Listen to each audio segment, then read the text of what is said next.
കേരളീയ നവോത്ഥാന ചരിത്രത്തിൽ അയ്യങ്കാളിക്ക് സമാനതകളില്ല. ജാതി മേധാവിത്വത്തിന്റെ അപമാനങ്ങൾക്കുമേൽ കീഴാള ജനതയുടെ ആത്മാഭിമാനത്തിന്റെ അടയാളമാണ് ആ വിപ്ലവകാരി.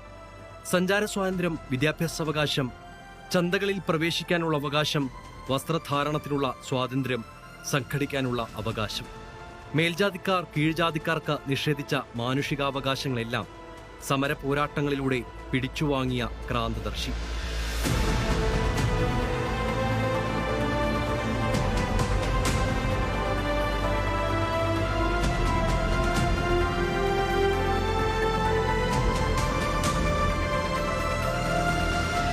തിരുവിതാംകൂറിൽ പൊതുവഴി വെട്ടിയ കാലം മുതലേ താഴ്ന്ന ജാതിക്കാർക്ക് അയിത്തമായിരുന്നു. അറിയാതെ പോലും പൊതുവഴിയിലൂടെ നടന്നുപോയാൽ ക്രൂരമായ ശിക്ഷകൾ ഏറ്റുവാങ്ങിയിരുന്ന കാലം.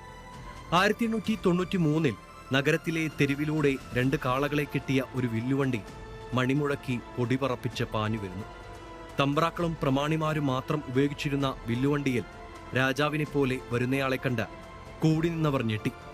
മേലാളന്മാരെ പോലെ വെള്ള അരക്കയ്യൻ ബനിയനും മേൽമുണ്ടും തലപ്പാവുമണിഞ്ഞ് വണ്ടിയിൽ വന്നത് പുലയനായ അയ്യങ്കാളി.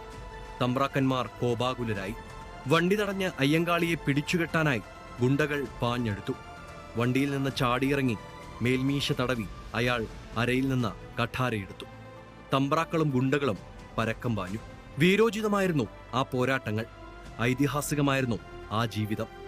മഹാത്മാ അയ്യങ്കാളി നടന്നു തീർത്ത വഴികളും ഏറ്റെടുത്ത പോരാട്ടങ്ങളും തച്ചുതകർത്ത അനാചാരങ്ങളുമാണ് ഭ്രാന്താലയമെന്ന് ഒരു കാലം രേഖപ്പെടുത്തിയ മലയാളി ഭൂമികയെ ഇന്നത്തെ കേളിപെറ്റ കേരളമാക്കി മാറ്റിയത്.